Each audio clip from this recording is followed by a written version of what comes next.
ትንዩት ክብር ይግባውና ለመድኃኔ ዓለም መታሰቢያ እንጀራና ወጥ ጠላም ከሚሰራበት እንጨት የሚወጣው ጢስ ከዛ ለመድኃኔ ዓለም ክብር ይግባውና መታሰቢያ እንጀራና ወጥ ጠላ ከሚሰራበት እንጨት የሚወጣው ጢስ መላእክት ክንፋቸውን እያንቦጎቦጉ በምስራቅ በምዕራብ በሰሜን በደቡብ በአራቱም የዓለም ማነው በአራቱም ማዕዘነ ዓለም ይበትኑታል። ዮቶር እንዴት ነህ? እግዚአብሔር ይመስገን። እንዴት ነህ? ደህና ነኝ። ከየት ቤተ እምነት ነው ወንድማችን? ከኦርቶዶክስ። እሺ፣ እንኳን ደህና መጣህ። እንኳን ደህና ቆየህ። እሺ፣ እየተወራ ያለው ነገር ሰምተዋል አይደል? ሰምቼዋለሁ። ምን ትላለህ? በገድላት ድርሳናት ላይ በገድላት ድርሳናት ላይ እንቀበላለን። ይሰማል? አዎ ይሰማል። ዮቶር ምንድን ነው ያልከኝ? እንቀበላለን በገድላትና ድርሳናት ነው። ገድላት ድርሳናት ላይ የምትቀበሉ ከሆነ ገድላት ድርሳናት ውስጥ ስለ ነገረ ድህነት ትምህርት ተጽፏል። ትክክል። ቅዱሳኑ ያደረጉት ተጋድሎ ነው ተብሎ ተጽፏል። ትክክል።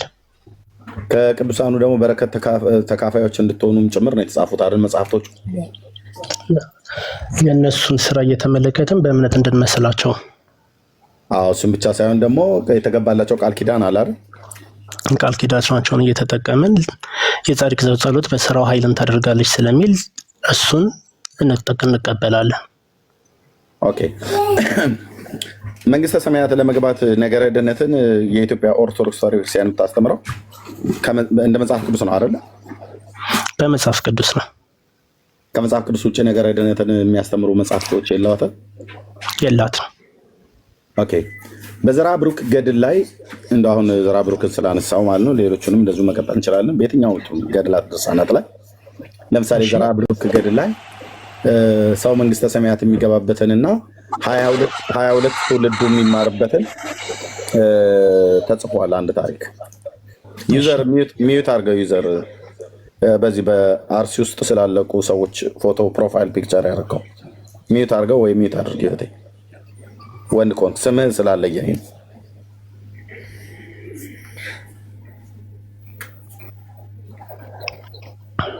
እሺ ወንድማችን ታች አስወርጃለሁ። ኦኬ ኦኬ 22 ትውልዱ እንደሚማር መጽሐፍ ገድሉ ይናገራል። እሺ ምን ያደረገ ነው 22 ትውልዱ የሚድ ነው? ገድሉ 22 ትውልድ የሚድ ነው። ለምሳሌ አሁን በጻድቅ ሰው ስም ዘከረክ አብልተክ ከሱ በረከትን የምትካፈልበት ከሆነ ያንን ቃል ኪዳናቸውን ተጠቅመ ትድናለህ። ኦኬ። ስለዚህ ዘራ ብሩክ ላይ የሚናገረው እንደዛ ነው ማለት ነው። እስቲ ብሩክ የወንድምነት አውጣና አንብብለት። ዘራ ብሩክ ላምጣው። ነገረ ድህነትን ያው የቅዱሳንን መታሰቢያ ያደረገ ነው ቢንድ ነው ብሏል ብሎ የሚል ስላለ ማለት ነው። እሺ የዘመን እውነት ቅድም እኮ እየጠራው ነበረ። ከየት ቤተ እምነት ነው የዘመን እውነት?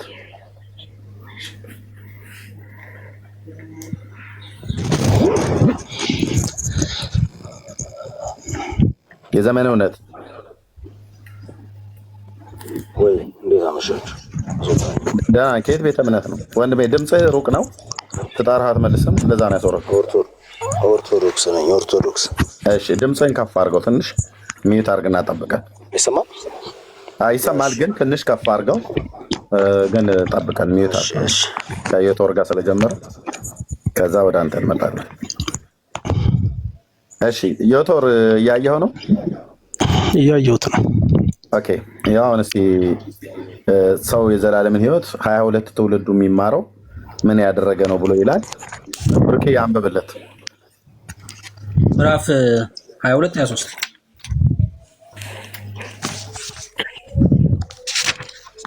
እሺ ምዕራፍ 22 መዋጥ ነው። ምዕራፍ 23 መዋጥ ነው። ስላሴ ነው ገጽ 100 ላይ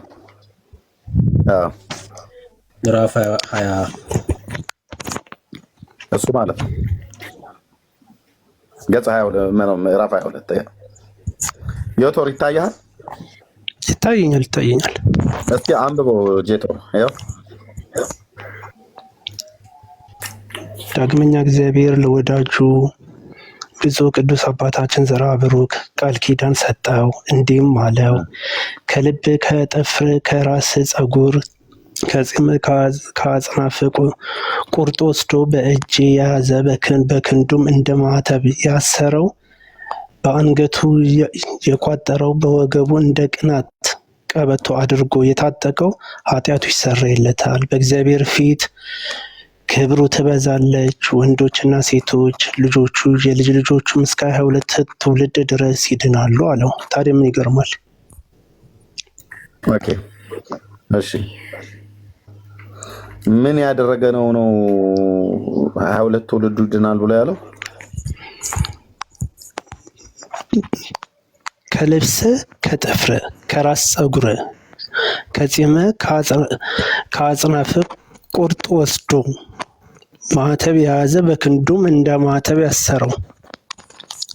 ኦኬ የዘርዓ ብሩክን የጥፍር ቁራጭ በእጁ ወይ በአንገቱ እንደ ቀበቶ ወይ ያሰረ ወይ እንደ ማኅተም በአንገቱ ያደረገ አይደል? የጥፍሩን ቁራጭ። ታዲያ ምን ገረመ? ኦኬ ዘርዓ ብሩክ ስንት ሰው ነው?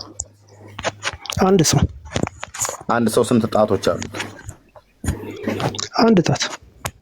የኦርቶዶክስ ክርስቲያን ህዝብ ምን ያህል ነው በምድራችን ላይ?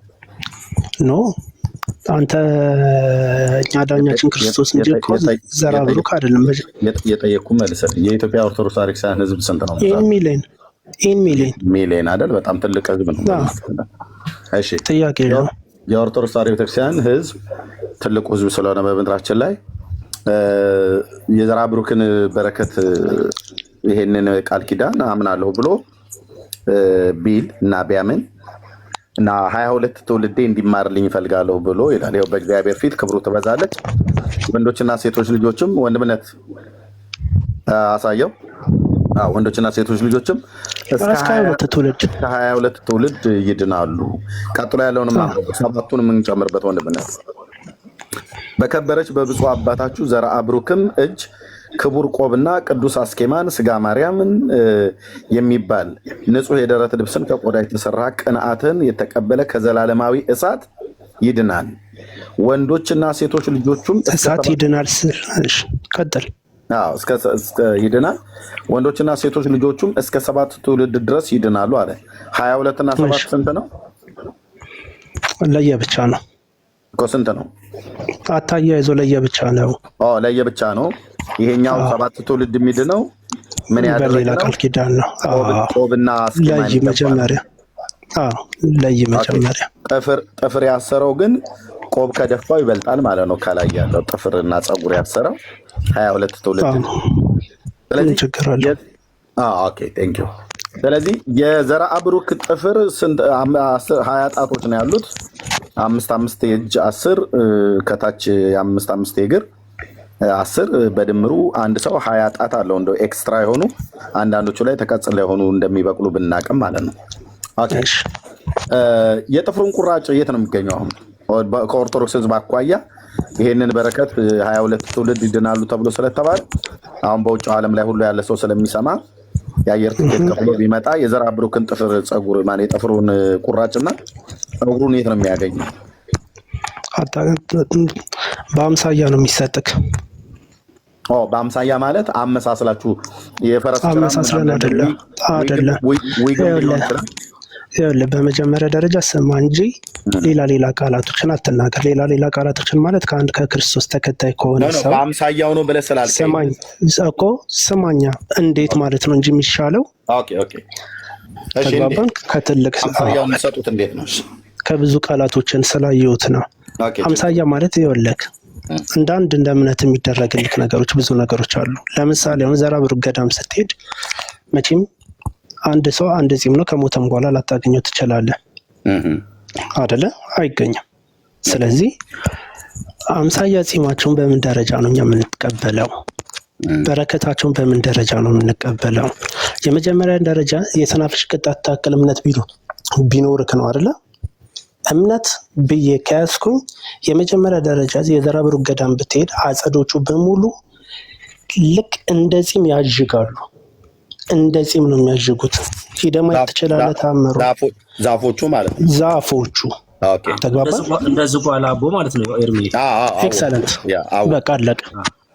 ስለዚህ ያንን አምነ መቀበል ነው የመጀመሪያ ደረጃ እምነት ነው። የዛፎቹ ይሄ ዛፎቹ አይ ቲንክ እነዚህ የቆዩ ዛፎች እንደዛ አይነት ነገር ያወጣሉ። እዛው ድርሳኖቶቹ ላይም ታሪካቸው አለ። ስለ ዛፎቹም ታሪክ ምናምን አለ። ረጃጅም ዘመን የቆዩ ዛፎች እንደ ጥድ፣ ወይራ፣ ኮሶ ምናምን ነገር ዝግባ የመሳሰሉ እንደዚህ አልጌ ነገር ይሰራሉ ማለት አረግ የሚመስል ነገር እላቸው ላይ አብዛኛውን ቦታ የማይሰራበትን ቦታ አለ፣ የሚሰራበት ቦታ እሱን ማለቱ ነው። ተመሳሳዩ የሚሰጠው ለዘራ ብሩክን ያሰረ ተብሎ የሚባለው ተመሳሳዩ የሚሰጠው አዎ። ለምሳሌ በቀላሉ ልንገርክ፣ የጌታን እራት ትበላላችሁ? አይ ምን ያገናኘዋል? እኛ እንበላለን። ልነግርህ ነው እንበላለን። እግዚአብሔር ይስጥ። ስጋዬን የበላ ደሜን የጠጣ ነው የሚልክ አይደለ? ስጋና ደሜ ብሎ የሚለው ከአሁን ከምናወራው ጋር ምን ያገናኘዋል? ልነግርህ ነው። ንገረኝ እስኪ። በቃ ስለዚህ ስጋና ደሙን ስጋዬን የበላ ደሜን የጠጣ አለ አይደለ? ስጋና ደሙን አሁን እየበላክ ያለው ህብስቱና ወይኑ ነው። ህብስቱና ወይኑን ነው። እኔ ህብስቱን ነው የምበላው፣ ወይኑን ነው የምጠጣው። እሺ ስጋና ደሙን ሳትበላ ህብስቱና ወይኑን ነው የምበላው የምጠጣው። ያ የምበላው ህብስትና ወይን ከጌታ ስጋ ጋር ህብረት እንዳለው ነው መጽሐፍ ቅዱስ የሚነግረን እንጂ ሊትራሊ የጌታ ስጋ ነው ተብሎ እንደዛ መጽሐፍ ቅዱስ ህብረት አለው ይላል እንዴ? አዎ ይላል። በደንብ እንዳንድ ያቆሮት ይላል። እኔና መጠየቅ ያለብን አውጣው እኮ አይደለም፣ አውጣው አይልም። ቴንክ ዩ አንተ አሁን ከዛፉ ሽበት ላይ ወደዚህ እንዳትሄድ አሁን በቀል ልንገርህ። አውጣው ብለኛል። ቆይ አውጣው ብለኛል። ጴንጤ ቤት አየህ ብሎ በባዶ መሄድ የለም። አውጣው ብለኛል። ደስ ይለኛል። አውጣዋለሁ ማለት ነው።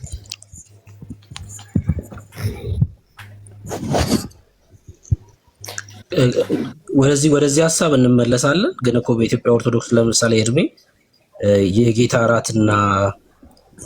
እራትን ሲወስዱ ስጋውና ደሙን ነው ብሎ የሚወስዱት ጠላውን ነው። በኢትዮጵያ ኦርቶዶክስ ጠላ ለመድኃኒዓለም ዝክር የተዘጋጀ ጠላ ነው አላልንም። አንተ ነህ ያልከው።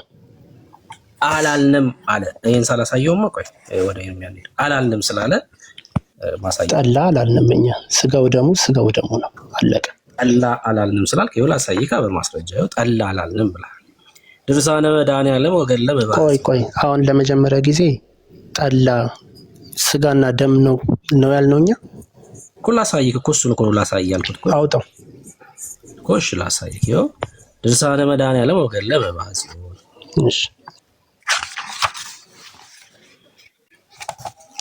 ማትሉት ምን አለ? እሺ ምን አለ ማትሉት?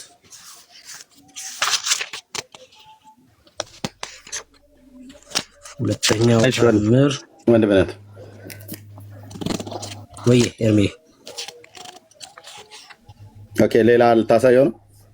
ይሄን ላሳየውና ወደ አንተ እንሄዳለን። ላሳየው አንዴ። መልካም።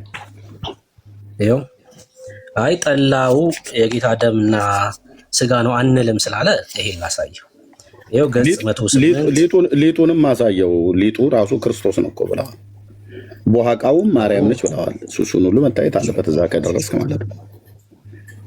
እና ሶስተኛው ተአምር እሺ ዳግመኛ እነግራችኋለን። ክብር እሺ አንብበው ኤርሚ አንብበው። እየተቆራረጠብህ ስለሆነ ነው ወንድምነት። አንብበው እሺ ፈቅ አድርገዋ። አዎ አንብበው። ኖ አንተው ራሱ ካሜራውን ከፈተው ፈቅ አድርገው። ድምጽህ ስለተቆራረጠ ነው። ፈቅ አድርገው። እሺ ቪዥ ብሏል።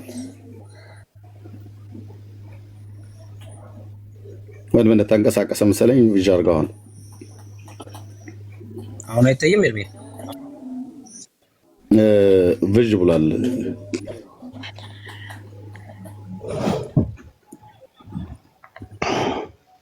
እጅ እየተንቀሳቀሰ ስለሆነ ነው። አሁን አይታይም። አሁን እየጠራ ነው። ቆይ አሁን እየጠራ ነው። አዎ አታንቀሳቀሰው።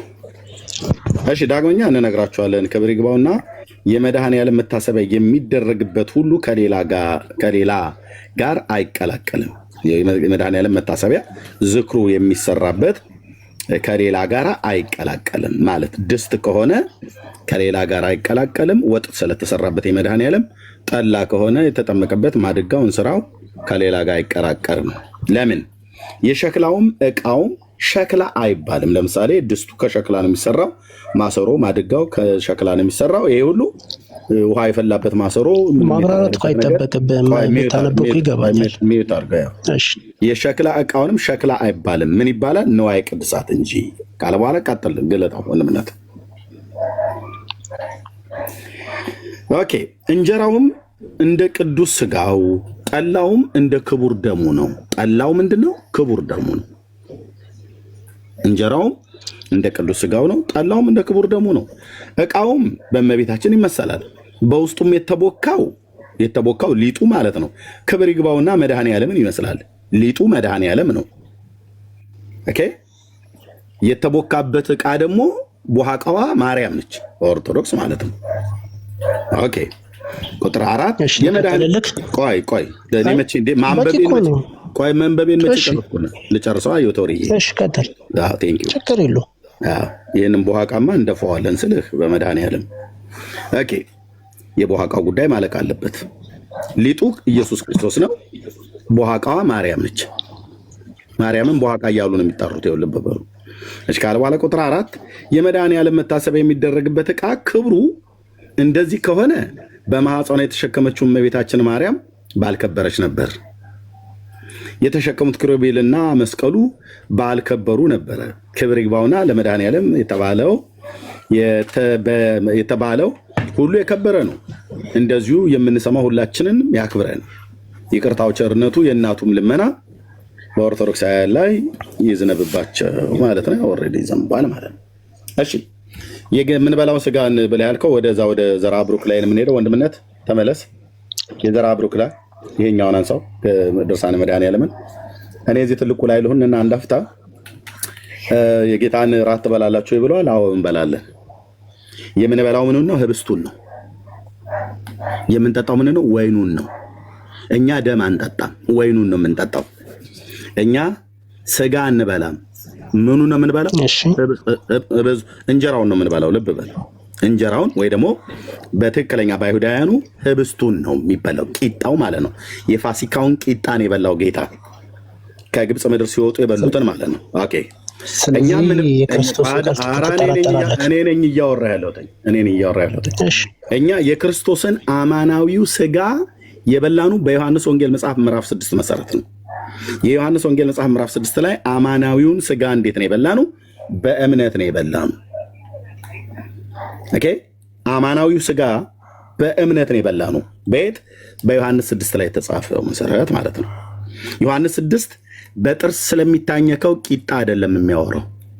ዮሐንስ 6 በመጠጫ ብርጭቆ ወይ ደግሞ እንደ ሲኒ መለኪያ በምትመስል ነገር የምንጠጣውን ወይ በእርፈ መስቀል የምንሰጣውን አይደለም የሚያወራው። ኦኬ ቴንክ ዩ። ታዲያ የምንበላው ህብስት እና የምንጠጣው ወይን ይኸው እዚህ የተናገረው ቅዱስ ጳውሎስ የምንባርከው የበረከት ጽዋው ማለት ምን ማለት ነው? ወይኑ ማለት ነው። ጽዋ የተባለው በውስጡ በጽዋው ውስጥ ያለው የምንጠጣው ወይን ማለት ነው። ከክርስቶስ ደም ጋራ እንዴ እንደመጣህ ማሻት በለን ብራዘር፣ ይቆይ ተደብቀ ነበር። ኦኬ የምንባርከው ሚዩት አድርገው የጦር ድምጽ ስላለ ማለት ነው። የምንባርከው የበረከት ጽዋ ማለት የበረከት ጽዋው ወይኑ ማለት ነው።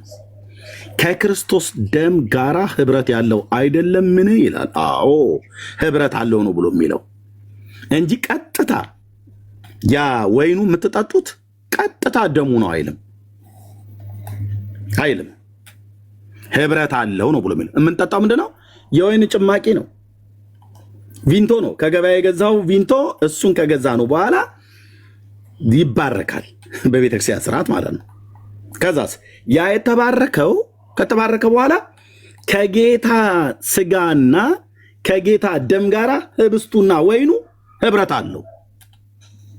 ተራ መብል አይሆንም ማለት ነው። ህብረት አለው እንጂ ቀጥታ ሊትራሊ ስጋውን አይልም። ቀጥታ ሊትራሊ ስጋውን የጌታን የበላነው የት ነው? ዮሐንስ 6 ላይ ነው። የጌታን ቀጥታ አማናዊ ስጋ ዮቶር እየተደበክ ነው፣ ካልሆነ ልናስወጣ ነው። ደጋግመህ እየተደበክ ነው። አላስወራም እኮ አልከኝ ታዲያ። ኦኬ፣ ስለዚህ ታች ላወርዳ፣ ታች ወረዳ፣ ሌላው እንቀጥላለን። በመሰማማት አይሆንም እንዴ? አይ ተደበክ ነው ብዬ የምልህ እኔ እኮ አልተደበኩም። ኦኬ፣ እሺ፣ ካልተደበክ እንደዚህ ለፊት ላይ ሆነ። እሺ፣ ቴንክ ዩ። ቀጥታ የጌታን አማናዊ ማለት እውነተኛውን ስጋ ጴንጤዎች የበላኑ ይሄንን ጽዋ ስትበላና ይሄን ጽዋ ቂጣውን ስትበላ አይደለም የጌታን እውነተኛ ስጋ የምትበላው። ወይኑን ስትጠጣ አይደለም የጌታ እውነተኛውን ደም የምትጠጣው። የጌታን እውነተኛ ስጋና ደም መብላትና መጠጣት የምትፈልግ ከሆነ ዮሐንስ ወንጌል መጽሐፍ ምዕራፍ 6 ላይ ያለው ጋር ነው። 6:54 እሱን ተወለኛ ወንድም አለ እሱን ለኛ ተው። ኦኬ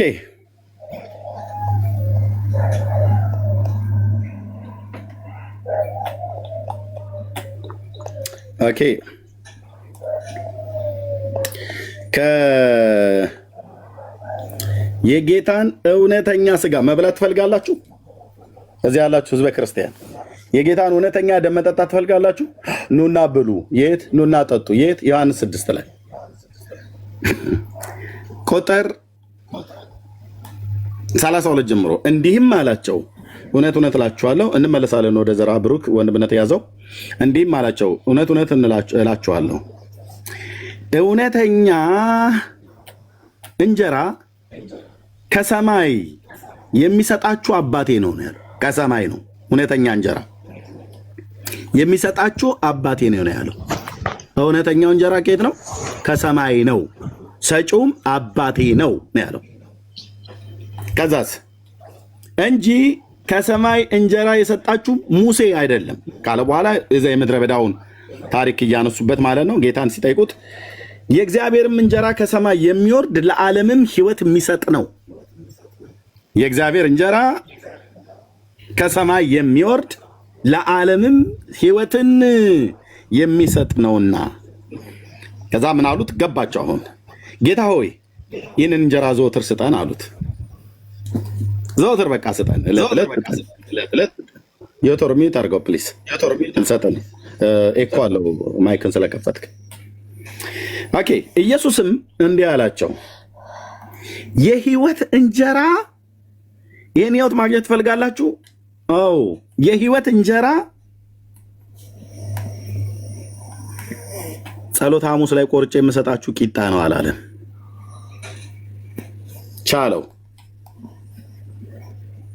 የህይወት እንጀራ በጸሎተ ሐሙስ በምሴተ ሐሙስ የአይሁድ ፋሲካ በሚበላበት ሰዓት አንስቼ የምሰጣችሁ ቂጣው ነው አላለም። የህይወት እንጀራ ማን ነው ያለው? እኔ ነኝ። አንተ ከየት ነው የመጣው? በራሱን ፍቃድ በአባቱን ፍቃድ ከሰማያት ተልኮ ነው የመጣው። ከሰማይ የወረደው እንጀራ እሱ ነው። ኦኬ። ወደ እኔ የሚመጣ ከቶ አይራብም። ዋት? ስለ መብላት አይደለም የሚያወራው ማለት ነው። መብላትም ከሆነ በጥርስ ስለምታኝከው አይደለም የሚያወራው ማለት ነው። አይራብም። በእኔም የሚያምን ሁልጊዜ ከቶ አይጠማም። ቴንክ ዩ ሎርድ። ይሄንን ኢየሱስን እውነተኛውን ስጋ እኔ በልቼዋለሁ፣ እውነተኛውን ደሙን ጠጥቻለሁኝ። ይሄ ማለት ምን ማለት ነው? በጥርስ ስለሚታኘከው ጵርስፎራ ድሮ በኦርቶዶክስ ሃይማኖት ስቀድስ በእነዚህ እጆቼ ጋግረው የነበረው ጵርስፎራ ዳቦ እርሾ ያልነካው በቤተልሔም ውስጥ 3 ሙልሙል ዳቦ ጋግሬ ስለምመጣው ሳይሆን የሚናገረው ይሄ የሚናገረው እውነተኛ ስለሆነው ስለ እግዚአብሔር ልጅ ነው። ኦኬ። እንዳትራብ የምትፈልግ ከሆነ በእኔ የሚያምን ያው ሕይወት እንጀራ ወደ እኔ የሚመጣ ከቶ አይራብም፣ በእኔም የሚያምን ሁልጊዜ ከቶ አይጠማም። ኦኬ፣ ሁልጊዜ እንዳትራቡ ሁልጊዜ እንዳትጠሙ ትፈልጋላችሁ? በእግዚአብሔር ልጅ ስታምን ኢየሱስን እየበላኸው ነው የሕይወትን እንጀራ ማለት ነው እንጂ በጥርስ ስለምታኝከው ነገር አይደለም የሚያወራው። ያ በጥርሳችን አኝከን የምንበላው ህብስቱ በምሴተ ሐሙስ ላይ የተሰጠው ኦኬ፣ እሱ ከጌታ ስጋና ደም ጋራ ህብረት አለው ብሎናል ቅዱስ ጳውሎስ። ለዚህ ነው ጌታ እንዲህ ቅዱስ ጳውሎስ እንደዚህ ያለው ማለት ነው። ቅድም አንደኛ ቆሮንቶስ መጽሐፍ ምዕራፍ 10 ላይ ያው የምንባርከው የበረከት ጽዋ ከክርስቶስ ደም ጋራ የክርስቶስ ደም ሌላ ነው ማለት ነው። አዎ ከክርስቶስ ደም ጋራ ህብረት ያለው አይደለም። ምኑን ነው ህብረት ያለው አይደለም ብሎ የሚለው? ወይኑን ነው ከክርስቶስ ደም ጋራ ህብረት አለው ብሎ ያለው። እናንተ ግን ትላላችሁ ወይኑ ደሙ ነው ትላለህ።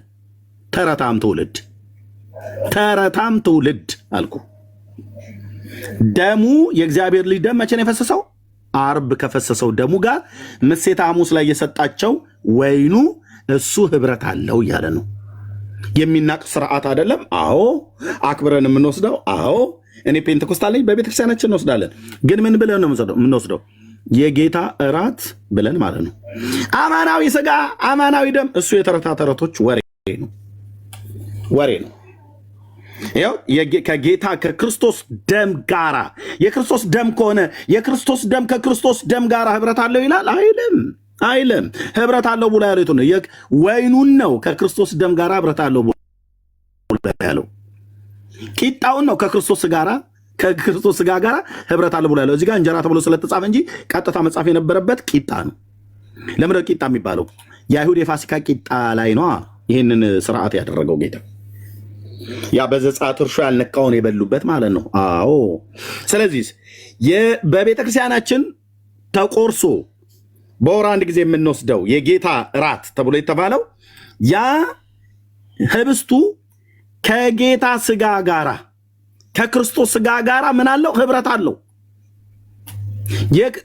ቂጣውን የክርስቶስ ቀጥተኛ ስጋ ነው ብለህ ካበቃህ በኋላ የክርስቶስ ስጋ ከክርስቶስ ስጋ ጋራ ህብረት አለው ብለን እንድናነባት አድርጓ። ይሰማል? ሉትራውያን፣ መካነ ኢየሱስ፣ ካቶሊክ፣ ኦርቶዶክስ የምትንፏቀቁበት ጥቅስ ማለት ነው። እርሾ ያልነካውን ቂጣ ቀጥታ ስጋው ነው ብለህ ትላለህ። የት አለ ብሎ የሚለው? እንዲያ ከሆነ ከክርስቶስ ስጋ ጋራ ህብረት አለው ብሎ ያለው ምኑን ነው? እንጀራውን ነው። እንጀራው ማለት ቂጣው ማለት ነው። ህብረት አለው። ኦኬ የወተርታችሁ ረድ 11 ጊዜ ማይክ እየከፈትክ ስለሆነ አንተን እንደ ዝንጀሮ አልጠብቅብኝ። ልታስወራኝ አልቻልክም። በቤቴ አንተን ልጠብቅ እንደ ዝንጀሮ ይመስል እሰጥሃለሁ ብያልኩ ምንም አልሰማኝም። እታች ረድ። ስለዚህ ወይኑ ከክርስቶስ ደም ጋራ ህብረት አለው። ልብ በሉ። አሁን እነሱ እንደሚሉት ወይኑ ቀጥታ የክርስቶስ ደም ነው ብለው አሉ አይደል? እነማን ናቸው ያሉት? እነዚሁ የህፃናት አጥማቂያን የሚባሉ አብያተ ክርስቲያናት ማለት ነው። ኦኬ ቀጥታ ወይኑ ማለት ቀጥታ ደሙ ነው አሉ አይደል? ኦኬ ነው፣ አዎ ደሙ ነው። እሺ እና አንብበዋ። የምንባርከው አንተ የምትባርከው የክርስቶስ ደም የለም ሲጀምር። ቴንክ ዩ ሎርድ። አንተ የምትባርከው የክርስቶስ ደም የለም። አንተ የምትባርከው ምንድን ነው? ምኑን ነው? እኛ የምንባርከው ምንድን ነው? ወይኑን ነው የምንባርከው። ወይኑን ፓስተሮቻችን ይባርካሉ። እኔም አገልጋይ ስለሆንኩ ወንጌላዊ ስለሆንኩ ቤተክርስቲያን ማለት ነው። አፈር ደቼ እናስግጥልሃለን። ይሄን የሰው ስርዓት ትምህርት ማለት ነው። እኛ የምንባርከው ምኑን ነው? የክርስቶስን ደም ማን ነው የሚባርክ? አንተ ስትባርከው ነው የክርስቶስ ደም ተባረከ የሚባለው። እኛ የምንባርከው ምኑን ነው? ጽዋውን ነው። ጽዋ ውስጥ ምን አለ? የወይን ጭማቂ ወይ ደግሞ ቪንቶ ማለት ነው። ግልጽ አይደለም? እኔ ማህበረ ምዕመናን አስቆጣኋችሁ? ክብር ለመንፈስ ቅዱስ ይሁን። የሥራው ጠባይ ነው፣ የአገልግሎቱ ጠባይ ነው። ማስደሰት ብቻ ሳይሆን ማናደድም ጭምር ማለት ነው። የሰው ስርዓት ትምህርት ሲፈርስ ትናደዳለን። አንተ የምትባርከው የክርስቶስ ደም የለም። ፓስተር የሚባርከው የክርስቶስ ደም የለም። ቄስ የሚባርከው ጳጳስ የሚባርከው የክርስቶስ ደም የለም። ጳጳሱም ቄሱም ፓስተሩም የሚባርከው ምንድን ነው? ጽዋውን ነው። ጽዋ ውስጥ ምን አለ? ወይኑ ማለት ነው።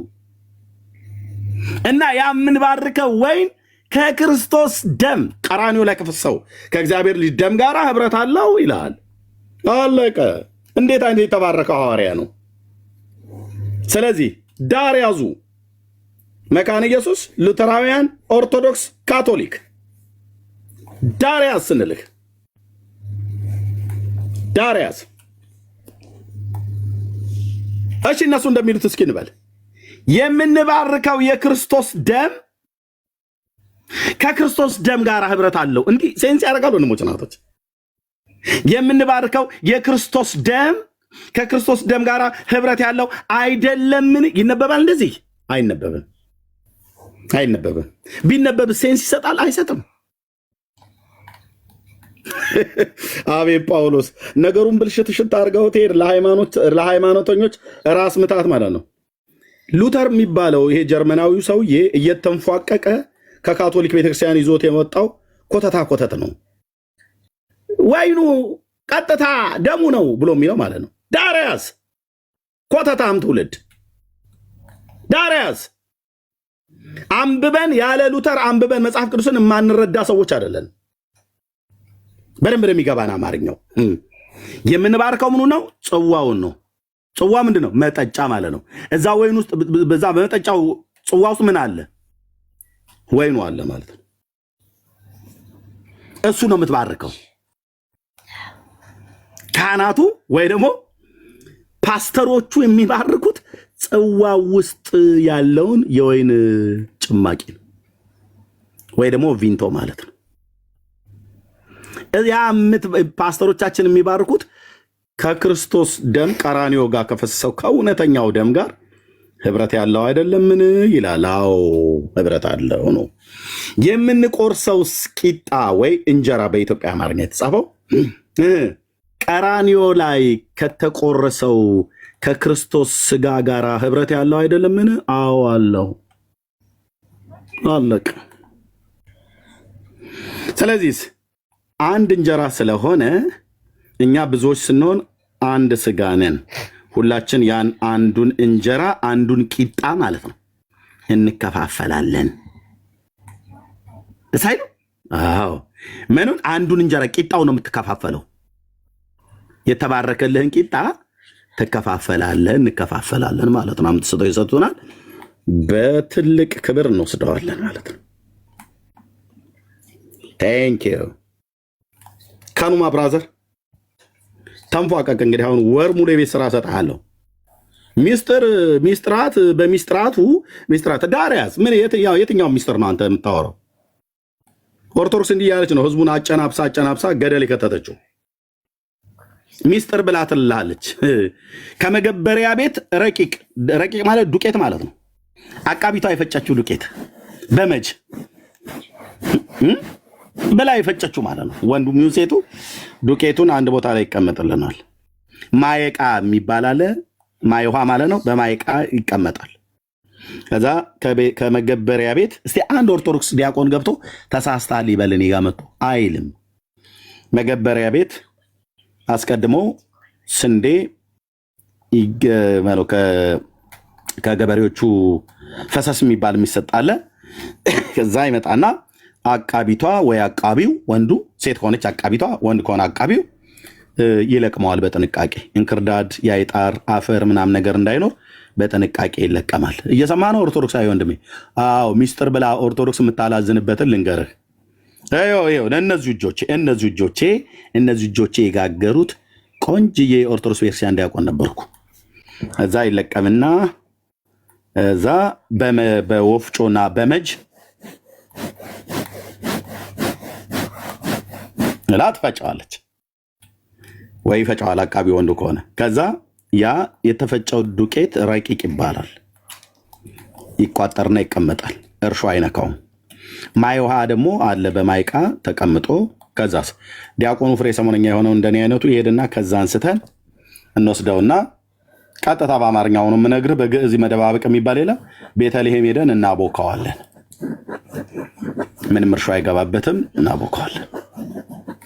ወፈር ለድለድ እንዲል አድርገን እናቦከዋለን። እዛ ቆንጅዬ ሳይዙ እንደዚህ የሆነ ሽልጦ ዳቦ የሚመስል አይነት ነገር ሆኖ ከዛ እንጋግረዋለን 3 ቦታ ላይ። አንዳንዴም ክብረ በዓል ካለ እንደ ህዝቡ ብዛት ታይቶ፣ አብዛኛው ግን 3 ነው። እዛ ይጋገራል። መጋገሪያ ምጣድ ነው ያለው። ቀጥታ በአማርኛ ነው የምናገረው። ምጣድ ቤተልሔም ውስጥ ከምጣድ ውጭ ሌላ ነገር የለም። በኦርቶዶክስ ቤተክርስቲያን ከምጣድ ውጭ ሌላ ነገር የለም ቤተልሔም ውስጥ። እና አሁንም በአማርኛ ነው የምናገረው። አክምባሎት አለ ለምጣዱ። እንጋግራለን፣ ከዛ እንከድነዋለን። ከዛ ይበስላል። ከበሰለ በኋላ መሶበ ወርቅ እናመጣለን። በመሶበ ወርቅ ውስጥ እናስቀምጥና በሱ ተሸፍነን ምን ቅድስት ቤተ ክርስቲያን ብለው በሚል እንጀምርላለን ማለት ነው። ከዛ አንቲ ውእቱ መሶበ ወርቅ ንጹሕ ተውስቴታ መናህቡ ህብስት ዘወረደ እምሰማያት ወሀበ ሕይወት ለኩሉ ዓለም እያልን እያዜምን በመሶበ ወርቁ ውስጥ ዳቦውን አስቀምጠን ወደ ቅዳሴ እንገባለን። ከዛ ቅዳሴ ይቀደሳል። ወስዶ ካህኑ ከመሶበ ወርቁ ከኛ ላይ ተቀብሎ ጻሕሉ ላይ ያስቀምጠዋል። መንበሩ ላይ ትሪ የሚመስል ነገር አለ፣ እዛ ላይ ያስቀምጣል። እዛ ቅዳሴውን ቀድሰን በመካከል ላይ ሀበነ ንበር በዘዚአከ መንፈስ ቅዱስ ይሆናል፣ ወይ ደግሞ የወርድ መንፈስ ቅዱስ በላዕለ ህብስቱ ወወይኑ ብሎ ይላል። ይሄንን እንግዲህ እስቲ አንድ ቄስ ገብቶ እስቲ አይልም ብሎ ይላል። እናቱ የወለደችው እንዳለ ማለት ነው። ያ የድሮ ተሟጋቼ እናቱ የወለደችው ምናምን ነገር ብሎ እንዳለ እናስ እዛ ሀበነ ንበር በዘዚአከ መንፈስ ቅዱስ በዝንቱ ጵርስፎራ ሲል ህብስቱ ወደ እውነተኛ ስጋ ይቀየራል አሉ።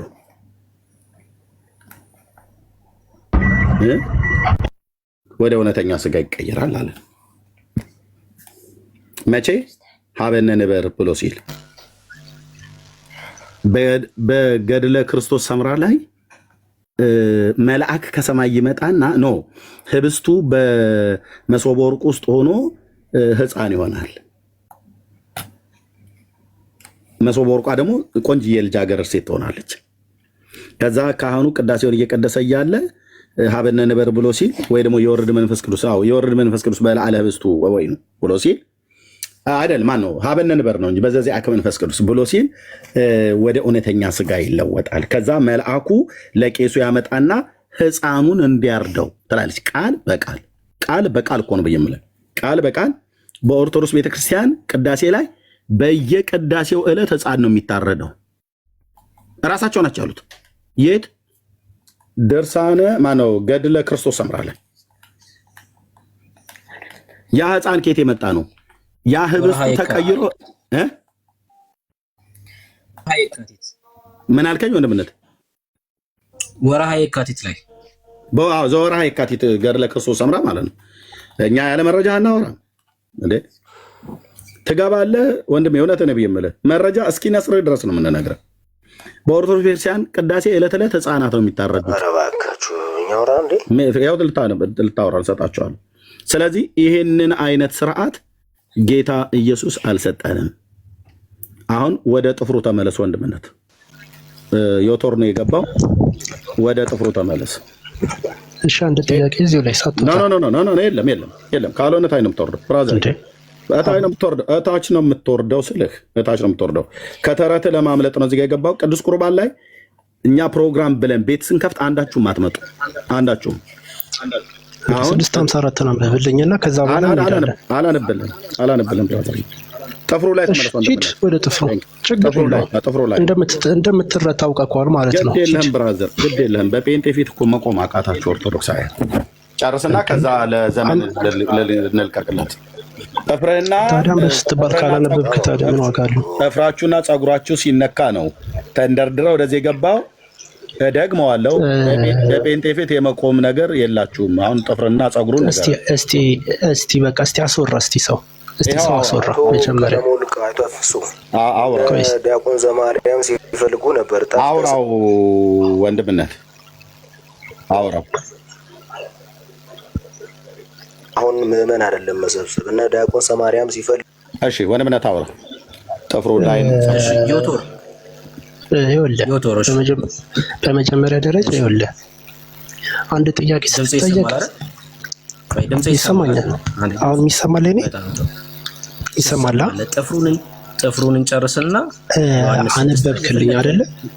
አዎ ይኸውልህ አነበብክልኝ። አንዴ ስማኝና ታወራለህ። እሺ ይሄን ጥፍርህን እውነት አድርገውና መጀመሪያ ከዛ ዮሐንስ 6:54 አነብልሃለሁ ቃል ገባለሁ። መጀመሪያ የተነሳውን ሐሳብን ጨርስ። ይሄ ይለቅ መጀመሪያ ከዛ ወደ ዮሐንስ 6 እንሄዳለን። ጥፍሩ ግን መጀመሪያ ይለቅ። አሁን ያነበብነው እዚህ መጽሐፍ ላይ ምን ይላል? እንግዲህ ቅድም እንዳነበብከው አንተ ከጥፍር ከራስ ጸጉር ከጺም ከአፍ ቁርጥ ወስዶ ከአፍ ቁርጥ ማለት ነው ለምቦች ማለት ነው። ከአፍ ቁርጥ ወስዶ በእጁ የያዘ በክንዱ እንደ ማህተብ ያሰረ በአንገቱ የቋጠረውን በወገቡ እንደ ቅናት ቀበቶ ያድርጎ የታጠቀውን ኃጢአቱ ይሰረይለታል ይላል። ይሄ ከምን ቁርጥ ነው የሚለው? ከምን ቁርጥ ነው የሚለው? ከአጽፍ ቁርጥ። አጽፍ አፍ አትበል። እሺ በቃ አሁን እውነት ነው ብለህ ታምናለህ? ትክክል ነው አይደለም? ቀጥል እኮ አነበብኩልህ። ትክክል ነው።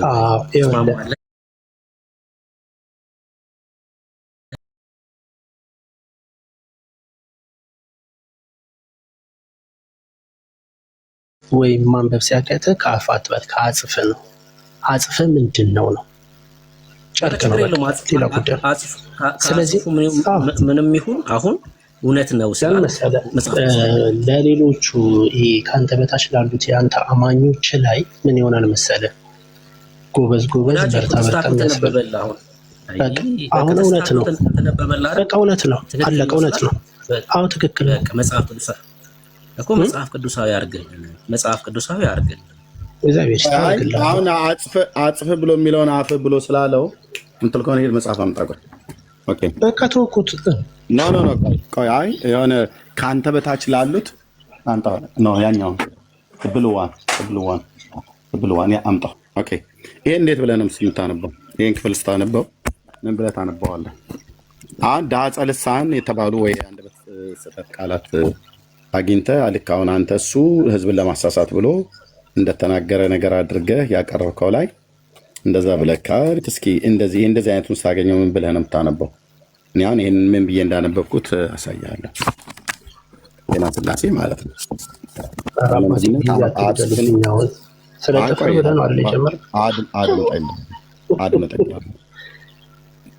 ካልሆነ ታውቃለህ ታች ነው የምትወርደው። በራስ መጽሐፍት ላይ ነው የምታላግጠው። በራስ ላይ ነው 30 ደቂቃ ሙሉ እኮ አንተን እኮ ጠበቅኩኝ። ለፈለፍክ ዝም አልኩኝ። አሁን ስለዚህ ላብራራልህ አልኩህ። አታስፈራራ። ስለ እምነቴ ኮርቼ ነው የምነግርህ። ኦኬ ቴንክ ዩ። እሺ ቀጥል፣ ወደ እምነት ቀጥል፣ በኋላ ታያለህ። በቃ ስለዚህ እዚህ ጋር ያላችሁ ጥያቄ ምንድን ነው? ወደ እምነት ቀጥሉ። ጥያቄያችን ምንድን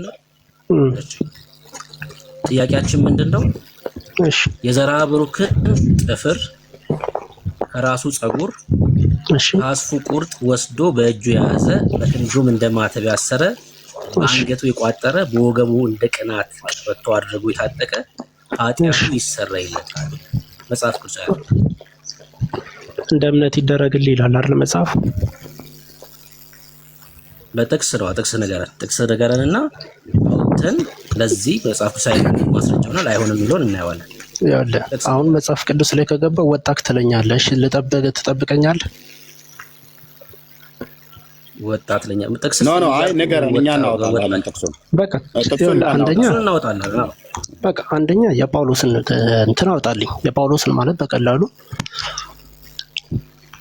ጨርቁ ደዌ ሲፈውስ ነበር አይደለ? የሐዋርያት ሥራ ላይ ጥቅስ ነገር እንደ አባቴ ጥቅስ እየጠቀስኩ አይደለም መንግስተ ሰማያት የምትገባው። ታሪኩ አለ የለም? ጳውሎስ በልብሱ ደዌ ፈውሷል አልፈወሰም? ይሄን ብቻ መልስ። የመጀመሪያው ስለ ኃጢአት ስርየት ነው የጠየቁት። ግን አሁን ደዌ ተፈወሰ አልተፈወሰ አይደለም፣ የኃጢአት ስርየት ይሰረይለታል ነው። ለዚህ ማስረጃ አስጠን ነው በቃ ዋናው ሰው ነው ጥያቄው።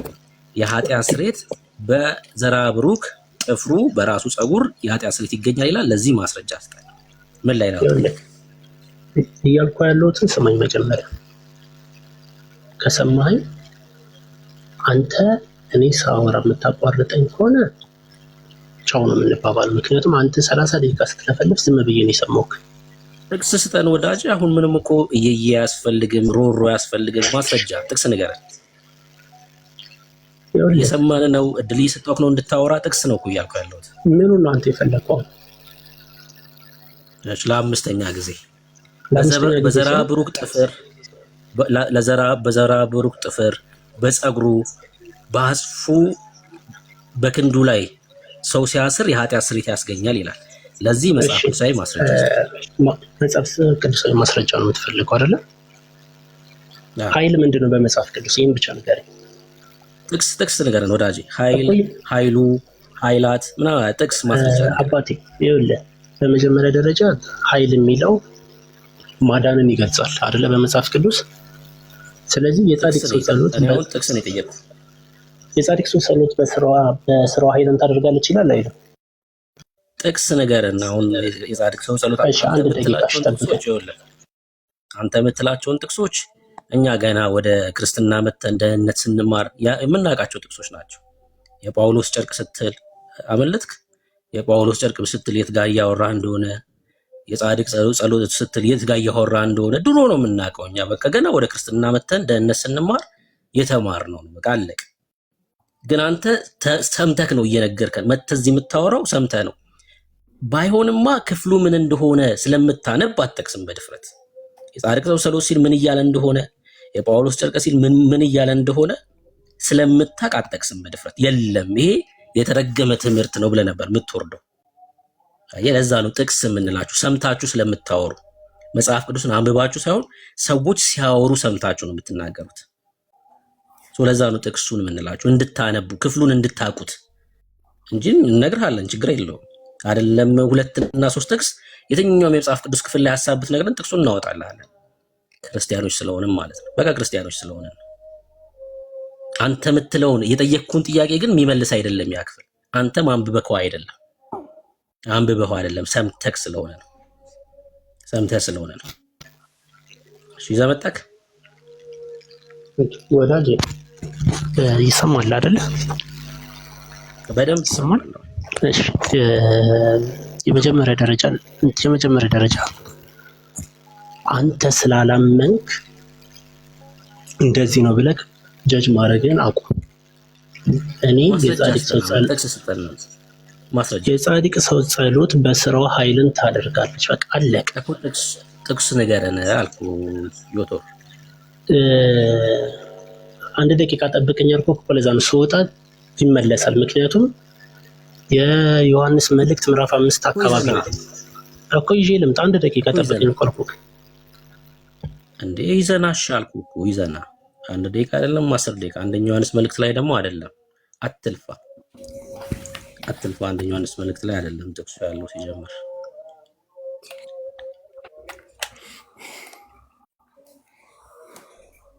የያዕቆብ መልእክት 5:16 የያዕቆብ መልእክት መጽሐፍ ምዕራፍ 5 ቁጥር 16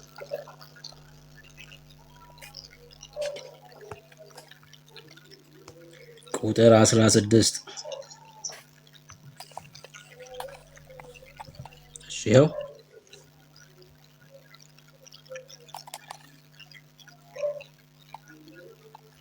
አንብበው እስኪ። የጻድቅ ሰው ጸሎት በስራዋ እጅግ ኃይልን ታደርጋለች ይላል። እንዴ አንብበው እንጂ ሙሉ ቁጥሩን አንብበው። ቁጥር 16ን ሙሉን አንብበው። እርስ በርሳችሁ በኃጢአታችሁ ተናዘዙ ተፈወሱ ዘንድ እያንዳንዱ ስለሌለው ይጸልይ። ስለዚህ ዘራ ብሩክን አባቴ ዘራ ብሩክን ጸልዩልኝ አልኳቸው። አይ አንብብ ነው ጥቅሱን። ከዛ ነው እጠይቅሃለሁ። ጥቅሱን አንብብና ጨርስ ነው ያልኩት። የጻድቅ ሰው ጸሎት በስራዋ እጅግ ኃይልን ታደርጋለች። አላለቀም ወይስ መቀጠል? ወደ ታች አድርገዋል።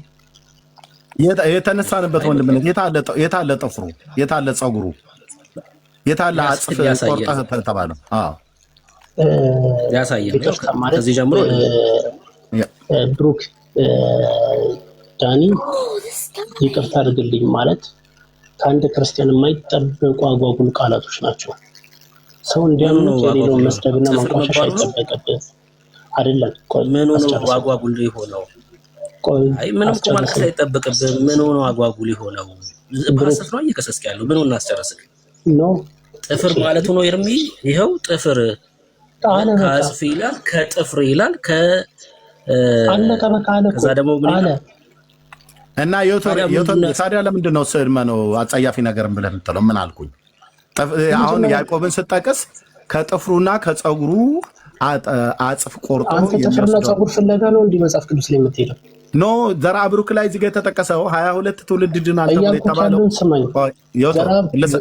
ልሰጠን። አንተ ረጅሙን አውራ፣ እኔ መሀል ላይ የገባሁትኝ የያዕቆብ መልእክትን ስጠቀስ አሁን እዚህ ጋር ቅድም ያነበብነው መነሻ ያደረግነው ጥፍሩና ፀጉሩን ከራስ ፀጉር ከአጽፍ ከጥፍርህ ቆርጦ በእጁ በአንገቱ ላይ እንደ ማህተም በወገቡት ላይ እንደ ቀበቶ የታጠቀው ሰው ኃጢአቱ ይሰረይለታል፣ በእግዚአብሔር ፊት ክብሩ ትበዛለች።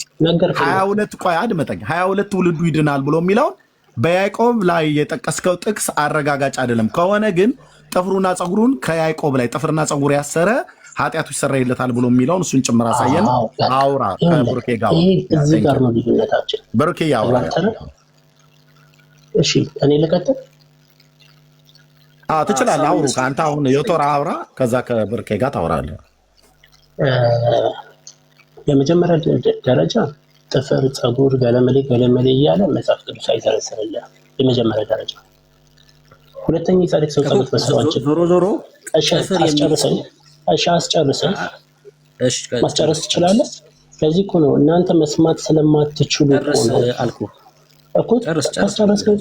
ስለዚህ የጻድቅ ሰው ጸሎት በስሯ እጅግ ኃይልን ታደርጋለች። ማለት ኃይል ምንድን ነው ሲባል ይህንን ተንት ነው ከፈለግ። የጻድቅ ሰው ጸሎት ነው እንዳታወራብኝ። የጻድቅ ሰው ጸሎት ነው የተባለው። ስለዚህ እኔ ዘርአ ብሩክ ጋር ጸለይኩኝ።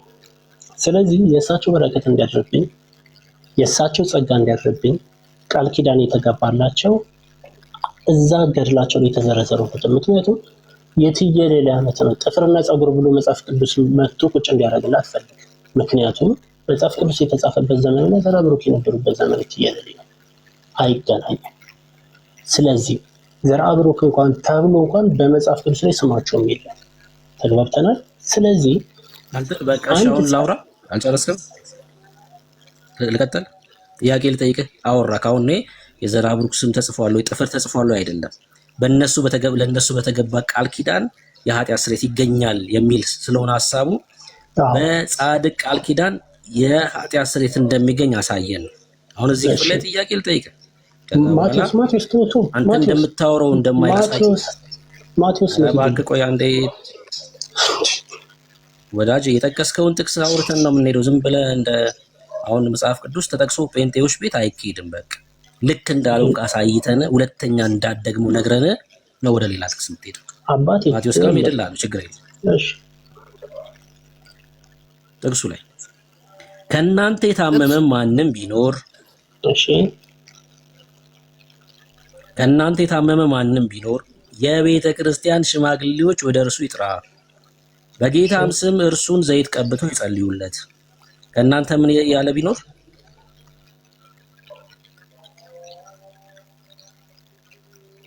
ዮቶር የታመመ እየሰማሁ አንቺ ልታስወራኝ ስላልቻልክ ነው። አይ በደንብ ሰምቼ ነው እየጠየቅኩ ያለሁት። ምንም ማልቀስ አይጠበቅም። ከእናንተ የታመመ ማንም ቢኖር ምን ያድርግ? አይዞ ምን ያድርግ? የቤተክርስቲያን ሽማግሌዎች አደንገጥ፣ አይዞ ልጠቅስ ላይ የፈለኩትን አደንገጥ። የታመመ ሰው ሲኖር የቤተ ክርስቲያን ሽማግሌ ወደ ራሱ ይጥራ ይላል። አሁን ዘርአ ብሩክን በምንድን ነው አንተ የምትጠራው? እሺ ስለሱ አልጨነቀም። አሁን ቀጥል። በምንድን ነው የምትጠራው? በጸሎት ትጠራዋለህ። ኦኬ፣ የታመመ ሰው ሲኖር በጸሎት ትጠራዋለህ። ዘርአ ብሩክ በቃ አለቀ። ከዛ ይመጣና ይመጣና በጌታ ስም የታመመውን ሰውዬ ዘይት ቀብቶ ይጸልይልሃል ማለት ነው። ወደ ታመመው ሰውዬ መጥቶ ይጸልያል። ኦኬ፣ ወደ ታመመው ሰውዬ መጥቶ ይጸልያል። እሺ፣ በጸሎት ይጠራዋል። ዮቶር ዘርአ ብሩክን ማለት ነው። እሺ፣ የእምነት ጸሎት ድውዩን ያድናል፣ ጌታም ያስነሳዋል፣ ኃጢአትም ሰርቶ እንደሆነ ይሰረይለታል። እርስ በርሳችሁ በኃጢአታችሁ ብትናዘዙ ይላል። ከጠራኸው በኋላ ኃጢአቱን ይነግርሃል ማለት ነው አይደል? ዘርአ ብሩክ ኃጢአቱን ሰርቶ እንደሆነ ይሰረይለታል አላ አንብቦ በደንብ እርስ በርሳችሁ በኃጢአታችሁ ብትናዘዙ ይላል። ዘራ ብሩክ ኃጢአቱን ይነግራል። አንተ ስማኝ፣ የእምነት ጸሎት ድውያን ያድናል። ጥያቄ ነው የምትመልሰው። እሺ ጥያቄን ነው የምትመልሰው ወዳጅ። እርስ በርሳችሁ በኃጢአታችሁ ተናዘዙ ይላል። ዘራ ብሩክ ኃጢአቱን ላንተ ይነግራል። አንተም ዘራ ብሩክ እሱ የታችኛው ነው፣ ስለ ላይኛው ያወራል። አባት ቁጥር 16 እኮ የኔ ጥያቄ 15 ነው። 15 ላይ ዘግቷል። 4 ነጥብ ማለት እኮ ዘግቷል። ቀጥል። የጻድቅ ሰው ጸሎት የጠቀስከው አንዴ ወዳጄ፣ የጻድቅ ሰው ጸሎት የጠቀስከው ቁጥር 16 ላይ አይደል? ዮቶር ብሩክ 16 ስትጠቅስልክ ወደ 15 ይድክልኝ አይደለ? 15 በ4 ነጥብ ዘግቷል። የጠየቁን ጥያቄ መልስ። እርስ በርሳችሁ ኃጢአታችሁ ብትናዘዙ ይላል። ዘራ ብሩክ መጥቶ ኃጢአቱን ይነግራል ማለት ነው አይደል? እስከ ዘራ ብሩክ ጋር አይደለም፣ ከጻድቁ ጋር አይደለም። አንተ ዘራ ብሩክን በጸሎት እጠራዋለሁ አልክ። ከመጣ በኋላ አንዴ ለምንድን ነው አለቀ? ይኸውልህ አሁን እዚህ ጋር ይኸውልህ ስማኝ፣ የመጀመሪያ ደረጃ ስለ ዘራ ብሩክ ኃጢአቱ ይሰረይለታል ሲልክ መተህ ከዚህ ጋር ራስህ እኮ መለስከው። ኃጢአቱ ሰርቶ እንደሆነ ይሰረይለታል። 15 ላይ ብሩክ ማትመለስ ከሆነ አንተ ወንድ ከሆንክ 15 ላይ አድርገው። 15 ላይ አድርገው። የኔን ወንድነት ለአንተ ማሳየት አይጠበቅብኝም ወዳጅ። 15 ላይ አድርገው። ለምንድን ነው 15 አድርገው? ወንድነት አድርገው። ምክንያቱም ማሳጣው ምን አስፈራክ? አድርገው። እሺ ያቶ ቁጥር 15 ያለው ኃጢአቱም ሰርቶ እንደሆነ ይሰረይለታል አለ። ለምን ከላይ ጀምር 15 ለምን ሙሉን አታነበውም? ይኸው የእምነት ጸሎት ድውዩን ያድናል አለ። የእምነት ጸሎት። ስለዚህ ዘራ ብሩክን በጸሎት ጠራው። ኦኬ መጽሐፍ ቅዱስ ቆይ ዳኒ ቅድም 30-40 ደቂቃ ስተውሩ ዝም ብዬ ነው የሰማሁት። መስማት ከቻላችሁ ስሙ፣ ካልሰማችሁ ዝም ብለህ ለምንድነው ብሶት ዝም ብለህ እየሰማን ነው ያለ ነው። በቃ ብሶት አትበል እባክህ፣ ራስህ ነው ብሶትን የምትገልጽብኝ። የእምነት ጸሎት እየሰማን ይወት ወዳጅ፣ አንዴ ተረጋጋና፣ እየሰማን ነው እያወራን ያለ ነው። በቃ ዝም ብለህ ስሙኝ አትበል፣ እየሰማን ነው። 15 ቁጥር ለብቻ እሺ 15 ቁጥር ለብቻ ሌላ ፌዝ ነች። ይሄ ሌላ አውድ ነው። ቁጥር 14 ሌላ አውድ ነው። ቁጥር 16 ሌላ አውድ ነው። መጀመሪያ ይኸውልህ ከላይ እስከ ታች ቁጭ ሲል አንድ ራሱን ችሎ ነው አይደል? ቁጥር 15 ራሱን ችሎ ነው። ራሱን ችላለች። ስለዚህ 4 ነጥብ ራሱን ችሎ ነው እኮ። ቁጥር 14 ራሱን ችሎ ነው። በቃ ቀብቶ ይጸልዩለት መልእክት ነገረክ አይደለ? ቁጥር 14 ራሱን ችሎ ነው እያልክ ነው። መጀመሪያ ብሩክ ስማ፣ አውዶቹ የየራሳቸው አላቸው። ኦርቶዶክሳውያን ማለት እነዚህ ናቸው። የእውር ጉዞ ማለት ነው። በእውነት ነው የምላቸው። ስማ መጀመሪያ ቁጥር 15 ላይ እናውራ። ቁጥር 15 ላይ እናውራ። ቁጥር 15 ላይ ልጠይቅህ ዮቶር። እሺ የእምነት ጸሎት ድውዩን ያድናል ይላል። ማን ነው ይሄን የእምነት ጸሎት የሚጸልየው? እኔ ነኝ። ማን ነው የሚጸልየው ይሄን የእምነት ጸሎት? እኔም እጸልያለሁ። አባታችን ዘራ ብሩክ ይጸልይልኛል። ይሄ ለድውዩ የሚጸልየው ማን ነው? ይሄ የእምነት ጸሎት የሚጸልየው ማን ነው?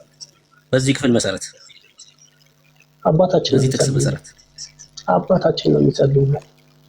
ኦኬ ዘራ ብሩክ ማለት አንተ በምንድን ነው የምትጠራቸው? አባትን በምንድን ነው የምትጠራቸው?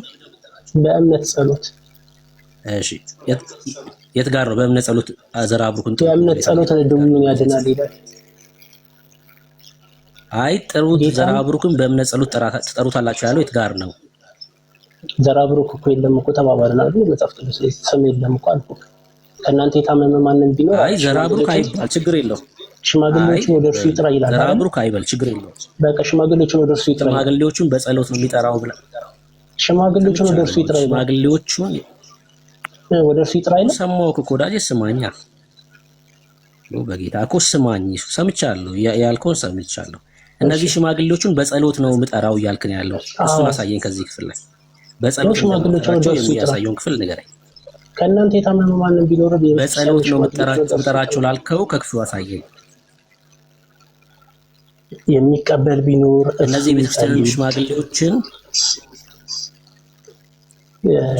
የኔ ድምፅ ይሰማሃል? እኔ ሳወራ ነው የሚያወራው እና አንዴ ቆይ፣ ኔትወርክ ይሰማል? የኔ ይሰማኛል ግን አልሳሳም። ይሰማል ወንድምነት እኔ ሳወራ ነው ሆን ብሎ የሚያወራው። ለዛ እኮ ብዬ ነው። እሺ አውቆ ነው የሚደረብብህ። ከእናንተ የታመመ ማንም ቢኖር እሺ፣ አንድ የስማኝና መልስ ካለ መልስልኝ። ከእናንተ የታመመ ማንም ቢኖር የቤተ ክርስቲያን ሽማግሌዎችን ወደ እርሱ ይጥራ ይላል። አንተ በጸሎት ነው የምጠራው ብለሃል። እነዚህ የቤተ ክርስቲያን ሽማግሌዎችን ለሱ ከዚህ ክፍል ላይ ማስረጃ አስጠያለሁ። በጸሎት ይላል ተራሱ ከላይ ራሱ አንበበ ከእናንተ መከራን የሚቀበል ማንም ቢኖር እርሱ ይጸልይ ይላል አይደል? እዚህ ክፍል ላይ የቤተክርስቲያን ሽማግሌዎቹን በጸሎት ነው የምጠራው ላልከው ከላይ አንበበ አባቴ ከላይ አንበበ ምን ይላል? ከእናንተ መከራን የሚቀበል ማንም ቢኖር እርሱ ይጸልይ አለቀ። ስለዚህ እኮ መከራ ነው። የኔ ጥያቄ እነዚህ የቤተክርስቲያን ሽማግሌዎች በጸሎት ነው የምጠራው ላልከው ማስረጃ አስጠኝ ያልኩህ። እሱ ይጸልይ ካለክ ጸሎትን በቤተክርስቲያን ጠሯቸው። በቃ በጸሎት ጠሯቸው እኮ ማስረጃ ከቃሉ ላይ በጸሎት ነው የምጠራቸው ላልከው የቤተክርስቲያን ሽማግሌዎችን ማስረጃ አስጠኝ። ብሩክ ጥያቄ ይችላል። ብሩክ የወላየቶር ጥያቄ ነበረኝ። እሺ ትጠይቂዋለሽ። አንዴ ናርዶስ እሺ ትጠይቂዋለሽ። ይሄን መልስ ይኸውልህ ከእናንተ መከራን የሚቀበል ማንም ቢኖር እርሱ ይጸልይ አይደል? ጸለይ እኮ ደስ የሚለው ቢኖር እርሱ ይዘምር አለ። መልሶም ከእናንተ ደግሞ አለ ይጸልይ አለ አይደል? የታመመ ማንም ቢኖር የቤተክርስቲያን ሽማግሌዎችን ወደ እርሱ ይጥራ፣ ይጸልይ፣ የሽማግሌዎችን ወደ እርሱ ይጥራ። እሺ መልስ ስለሌለው የዘራ ብሩክን አንዴ እንደዚህ እናድርግ። በቃ አንተ ለምትጠይቀው መልስ ስለሌለ እዚህ ክፍል ላይ የተጠየቀው ጥያቄ ከጥፍሩ ከራሱ ጸጉርና ከአጽፉ ቁርጥ ወስዶ በእጁ የያዘ በክንዱ ያሰረ እንደ ማተም ያደረገ ሰው 22 ትውልዱ ይማርለታል ብሏል። ቃል ኪዳን አሳየን። በቃ በዘራ ብሩክም ይሁን በሚስተር ኤክስ ቃል ኪዳን ሰው ኃጢአቱ እና የሱም ዘር ደግሞ እንደሚማር የሚያሳይ ክፍሉን አሳየን። እዚህ ክፍል ላይ በቃ እሺ ከመረጥኳቸው ጋር ቃል ኪዳን እናደረኩኝ አይልም። እሺ አንድ ጊዜ መጽሐፍ ቅዱስ ልግባ፣ ምክንያቱም በሞቤል ስለሆነ ወጣባለ ታስገባኛለህ መልሳ። ችግር የለውም መውጣት ምንድን ያልከው? ከመረጥኳቸው ጋር ቃል ኪዳኔን አደረኩ ይላል አይልም? አይልም ነው ያለው ወንድምነት። አዎ ልክ ነው አይልም። እሺ አንድ ጊዜ ጠብቀኝ። ኖ ችግር የለም እኛ እናወጣለን። እንርዳህ። እኛ እናወጣለን እንችላለን። ጄትሮ እና ተመልሰ ወንድምነት ታውጣለት። የቶርና ልብ በሉ ከመረጥኳቸው ጋር ቃል ኪዳን ያደረኩ ብሎ ይላሉ ኦርቶዶክሳውያኑ እየመጡ አይልም። ቅዱስ ቃሉ አይልም። 89:3 ላይ ማለት ነው። ቴንክ ዩ ወንድምነት የቶርና የቶር ያው አይልም ማልነህ መዝሙር 89:3 ከመረጥኋቸው ጋር ነው ያልከው። አይልም የሚለው ምንድነው? ከመረጥሁት ጋር ቃል ኪዳኔን አደረግሁ። የታለ ከመረጥኳቸው ብሎ የታለ ብዜቱ ነው የተናገረው? እሺ ከመረጥሁት ጋር ቃል ኪዳኔን አደረግሁ እንዳይልህ የታለ ትን እንዳይልህ በራስ ላይ የምታላግጠው አባቴ፣ በራስ ላይ የምታላግጠው እኮ አይነደምጥ። ከመረጥሁት ጋር ቃል ኪዳኔን አደረግሁ የታለ ከመረጥኳቸው ብሎ የሚለውን ቃል የተጠቀምከው ነው ያልኩህ። ሁለት ጊዜ ተጠቅመዋል። በቃ እሺ አለ እኮ ያኛው ከመረጥኳቸው የታለ አይልም። ከመረጥኩት ጋር ነው እንጂ ከመረጥኳቸው ጋር አይልም። እሺ አለ አይልም እኮ ነው ብለህ ያስኬደኛል። ለኔ ያስኬደኛል ብራዘር እኮ አይልም። ከመረጥኳቸው ጋር ይላል ብለህ ቅዱስ ቃሉ ጥቅስ አይልም። በቃ ስለዚህ ያላለውን አትበላ፣ ያላለውን አትበላ። ያ ቴንክ ዩ ያ ብርኬ ይቀጥል። አይልም። ፔንቴ ፊት መጥቶ ዝም ብሎ በእግዚአብሔር ቃል ላይ ማውራት አይቻልም። ቀጥሎ እንደምን እሺ ቀጥል። ስለዚህ ቃል ኪዳን አድርጓል አይደል ብሩክ? ከመረጥኩት ጋር ቃል ኪዳኔን ቆይ ስማኛ። እሺ ከመረጥኩት ጋር ቃል ኪዳኔን አደረግኩ። ከማን ጋር ነው ይሄን ቃል ኪዳን ያደረገው? ከመረጠው ጋር። ከማን ጋር ነው ያደረገው? ከመረጠው ጋር። ማን ነው የተመረጠው ነው ጥያቄ እኮ። ከማን ጋር ነው ስል ማን ነው የተመረጠው ነው። ለባሪያዬም አለ ለዳዊት ማለት ነው። ለዳዊት ግን እያለው ከማን ጋር ነው ቃል ኪዳኑ? ከዳዊት ጋር አይደለም። ለማን ነው ቃል ኪዳኑ? ለዳዊት አይደለም። አየው እኮ ለማን ነው ጥያቄ። ማንም እኮ ለማን ከማን ጋር ነው ጥያቄ። ማንም ይሁን በቃ ነገር ከማን ነው? አብርሃምም ነው ይኸውልህ በመጽሐፍ ቅዱስ እግዚአብሔር ከመረጠ ላይ ነው ጥያቄ። እዚህ ክፍል ላይ እግዚአብሔር ከማን ጋር ነው ቃል ኪዳን አደረኩ እያለ ያለው ነው ጥያቄ። ወዳጅ ከመረጡት ጋር እኮ ማን ነው ይሄ የተመረጠው? ማን ነው ከመረጡ? አንተ ንገረኛ። የመረጠው ማን ነው? እሱ ከመረጡት ጋር ነው። አላቅም ካልክማ እነግርሃለሁ፣ ችግር የለም። እሺ ንገረኛ። አላውቀውም። እስኪ ንገረኝ። አታውቀውም? በቃ ይኸው ከዳዊት ጋር ነው ቃል ኪዳን ያደረገው። አይልም እንደዚህ እንደምትለኝ እኮ ስላወቁ እኮ ነው። ለባሪያዬ ዝም በልና ማስረጃ ነው የሚባለው ወዳጄ። እሺ አባቴ አንድ ደቂቃ ተጠብቀኛል። አንድ ደቂቃ ምልክ አስወራ። ሚውት አድርገው እንዴ ለምን ነው የምናወራው? አይልም አይል አትጩ። በቃ አሁን ከዳዊት ጋር አልኩኝ አይደል? ማስረጃ ነው የሚባለው። ማስረጃ በልና ከዛ ትክክል አይደለም ትላለህ። ማስረጃ ካሳየው በኋላ እንዴ ምን ይላል ቃሉ?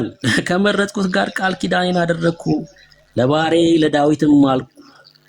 ይሄ ነው ቃል ኪዳኑ። ተመልከቱ። ዘርህን ለዘላለም አዘጋጃለሁ፣ ዙፋንህንም ለልጅ ልጅ መሰርታለሁ። ምን ማለት ነው? ምን ማለት ነው? ይሄው ቃል ኪዳኑን እግዚአብሔር የገባውን ቃል ኪዳን ከፍቼ ላሳያችሁ። መዝሙር 132 ቁጥር 11 ላይ ይሄው እግዚአብሔርና ዳዊት ያደረጉት ኪዳን። እግዚአብሔር ለዳዊት በእውነት ማለ አይጸጸትም፣ እንዲህ ብሎ ከሆድ ፍሬ በዙፋን ላይ ያስቀምጣል። ይሄው ቃል ኪዳኑ ዳዊትና እግዚአብሔር የገቡት ኪዳን። እግዚአብሔር ለዳዊት የገባለት ቃል ኪዳን ይሄ ነው። ምን አለው? እግዚአብሔር ለዳዊት በእውነት ማለ አይጸጸትም፣ እንዲህ ብሎ ምን ከሆድ ፍሬ በዙፋን ላይ ያስቀምጣል። በዳዊት በእንትን በኩል የኃጢአት ስርየት ይገኛል ነው እዚህ ጋር ያለው ቃል ኪዳን አይደለም። ቃል ኪዳኑ ራሱ እነሱ እንደሚሉት አይደለም። ጌታ ኢየሱስ ክርስቶስ የዳዊት ልጅ ነው ማለት ነው። ወይ ደግሞ ማርያም የዳዊት ልጅ ናት ማለት ነው። የማርያም ልጅ ጌታ ክርስቶስ ኢየሱስ የዳዊት ልጅ ነው። ለምን? እሷ የዳዊት ልጅ ስለሆነች። መሐላው ይሄ ነው እንጂ በዳዊት በኩል ወንድምነት ሐዋርያ ሥራ መጽሐፍ ምዕራፍ 2 ቁጥር 29 አውጣውና አንብብልህ ከሱ ጋር 29 30 31 ጴጥሮስ በተለይ 29 ቅዱስ ጴጥሮስ ይሄንን አሁን እናንተ የምትናገረውን ቃል አንስቶ እንዴት እንደተናገረ ኦኬ ምን እንደሚል ይሁን። ኦኬ ምን ይላል? ነብይ ስለሆነ ከወገቡ ፍሬ በዙፋኑ ያስቀምጥ ዘንድ እግዚአብሔር መሐላ ቃል ኪዳን ማለት ነው። መሐላ እንደማለለት ስላወቀ ስለ ክርስቶስ ትንሣኤ አስቀድሞ አይቶ ነፍሱ በሲኦል እንዳልቀረች ስጋው መበስበስ እንዳላየ ተናገረ ይላል። ስለዚህ ከዳዊት ጋር የገባው ኪዳን ምንድን ነው? ጥፍርህን ያሰረ ፀጉርህን ያሰረ መንግስተ ሰማያት ይገባል፣ ምሬ ምርልሃለ 22 ትውልዱ ወይ 10 ትውልዱ ይማርልሃል ብሎ ለዚህ ታላቅ እንደ ልቤ እንኳን ብሎ ለጠራው ነቢይ ጌታ እንኳን ቃል ኪዳን አልገባለትም። የገባለት ቃል ኪዳን ዙፋንህ በፊቴ ለዘላለም ጸንቶ ይኖራል ነው ማለት። ከዳዊት ቤት በዙፋኑ ላይ የሚቀመጠውን መሲህ አመጣለሁ እያለው ነው።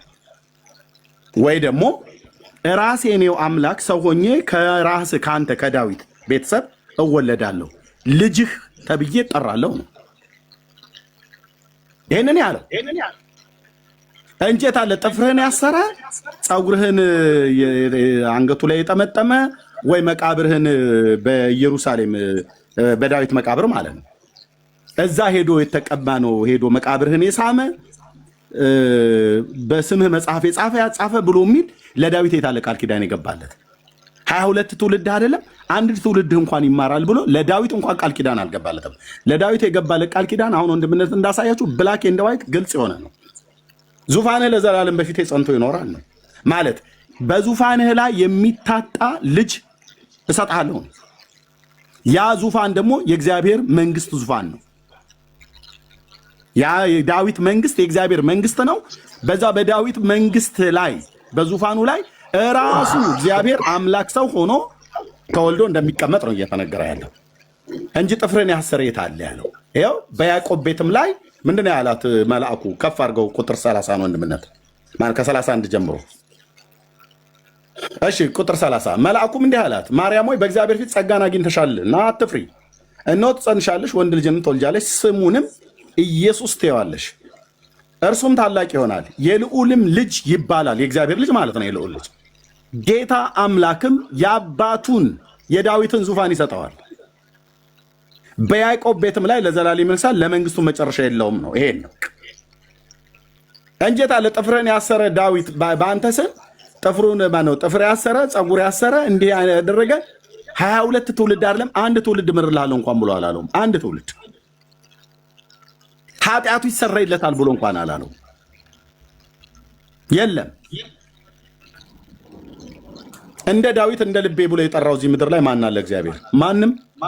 የተስፋን ቃል እንደ አብርሃም የተሸከመ ማን አለ? ማንም የለም። ማንም። በዳዴ ሄዱ በንፉቅቅ አታገኙም። እግዚአብሔር አብርሃም ቤት አንኳኩቶ ነው የመጣ። አንኳኩቶ እቤቱ በእንግድነት ተቀብሎ ቂጣ ጋግሮ አብልታዋለች ሳራ። ጌታን ራሱም ማለት ነው፣ ያህዌ ማለት ነው። እንደዛ የሚናገረው ዕብራይስጡ ያህዌ ራሱ እንግዳ ሆኖ ከሁለት መላእክት ጋር ቤቱ መጥቷል። ይህን ሰው እግዚአብሔር በሰማይ በምድር ያከበረው አባት ነው አብርሃም። የትኛውም ክርስቲያን የትኛውም ሰው ነኝ ብሎ የሚል እዚህ ምድር ላይ ይንፈራገጥ ይወራጭ የአብርሃምን ያህል የተስፋ ቃል የተሸከመ ማንም የለም። አብርሃም ስምህን የጠራ መታሰቢያን ያደረገ ምሬ ምርልሃለሁ ብሎ ግን አላለውም። መቃብሩ በኬብሮን አለ፣ የአባታችን የሽማግሌው ማለት ነው የአብርሃም። አላለውም።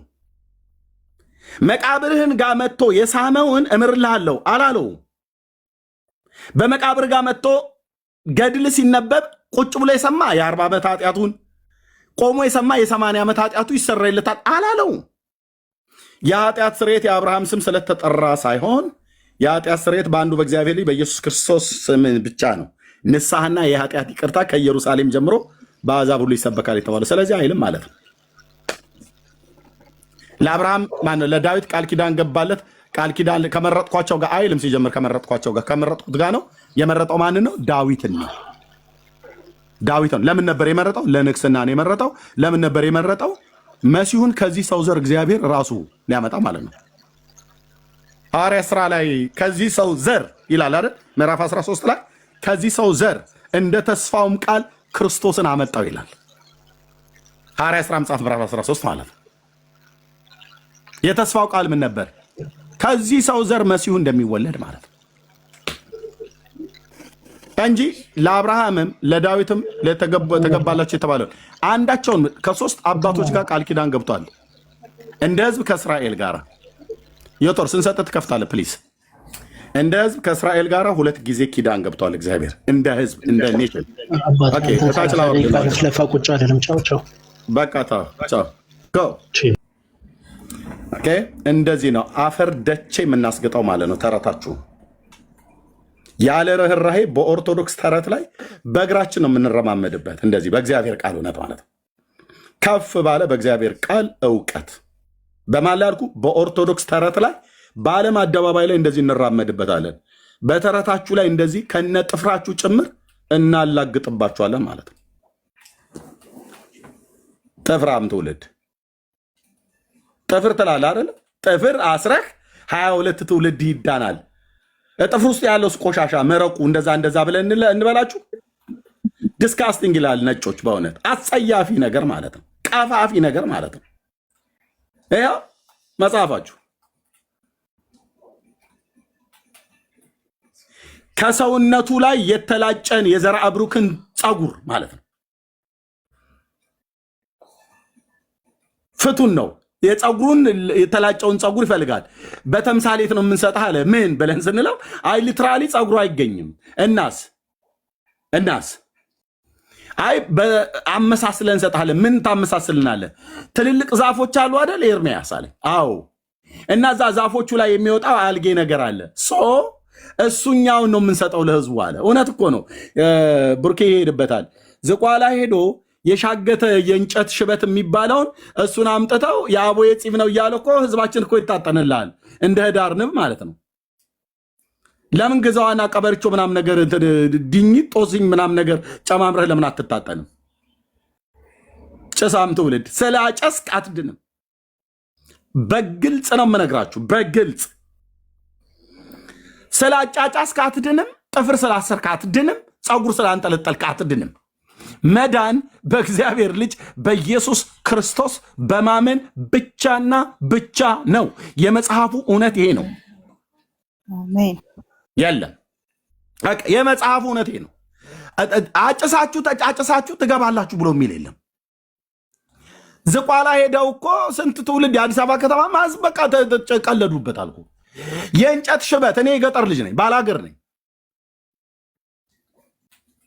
አርባ ጉጉ አውራጃ ውስጥ ነው ተወልጄ ያደግኩት። በጣም ብዙ ትልልቅ ወንዞች፣ ትልልቅ ጅረቶች አሉ። ትልልቅ ዛፎች፣ የደን ክምችት ያለበት ሀገር ነው።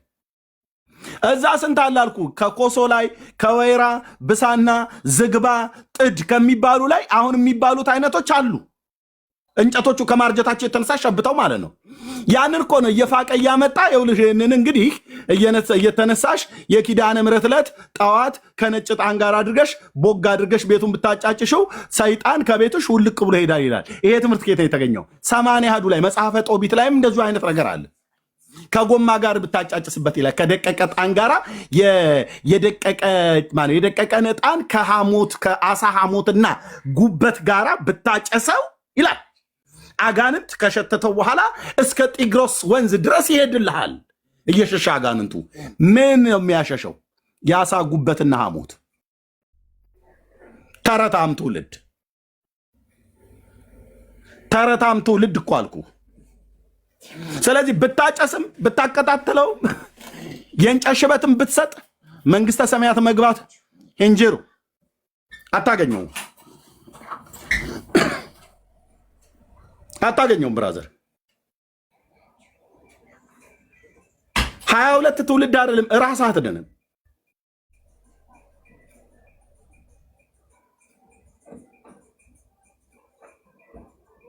አታገኘውም አልኩ።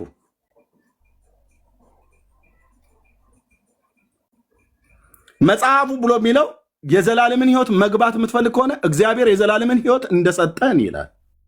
ይህም ህይወት በጻድቃኑ ጥፍርና ፀጉር ነው ይላል።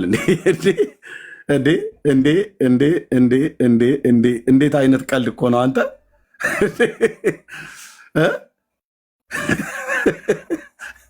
አይቶ የጭሱ ነገርማ ተወን ባለበሽ ይቀጥል። ብርኪ የመድኃኒዓለም ጭስ ልታመጣ ነው አይደል? ጎሄድ ከዛ ወገኖች እንሰጣለን። ማይክ ሚዩት ነው።